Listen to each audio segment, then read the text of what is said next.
Hello friends, welcome back to my channel MedVision. If you are new to my channel, please don't forget to subscribe my channel and also hit the bell icon to never miss the new update. Today's video is based upon the axillary nerve, so let's get started. The axillary nerve is also known as the circumflex nerve because of the shape of the path that it follows. The axillary nerve is the terminal branch of the posterior cord of the brachial plexus. To watch my video on the brachial plexus, check out the link provided in the description box or click on to the I button. The root value of the axillary nerve are a C5 and C6 segment of the spinal cord. The axillary nerve, after originating, courses into the lower part of the axilla. The relations in the lower part of the axilla are this black color represents the axillary nerve.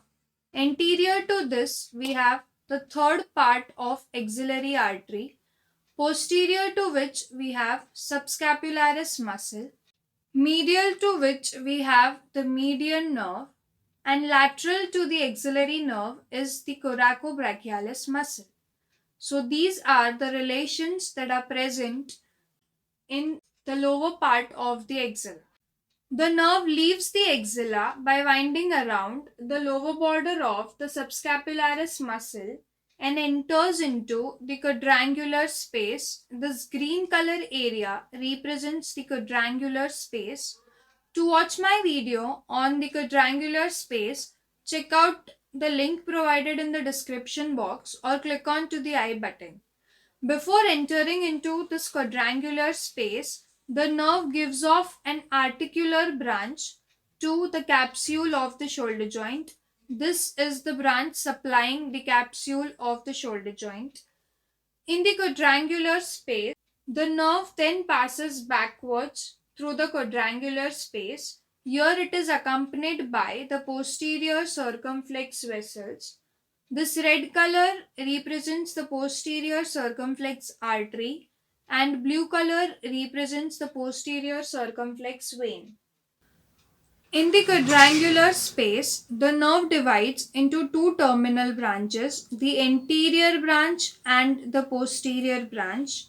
The anterior branch is accompanied by the posterior circumflex humeral vessels.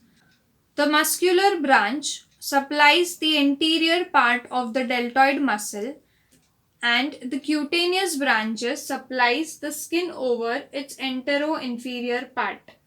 The posterior branch supplies two muscles, namely the posterior part of the deltoid muscle, and it gives off a branch to the teres minor muscle. The nerve to the teres minor bears a pseudoganglion, that is, a fibrous tissue and fat without any neuron.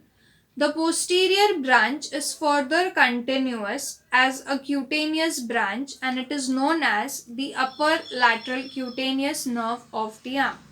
Clinical importance of the axillary nerve. Deltoid muscle is the main abductor muscle of the arm.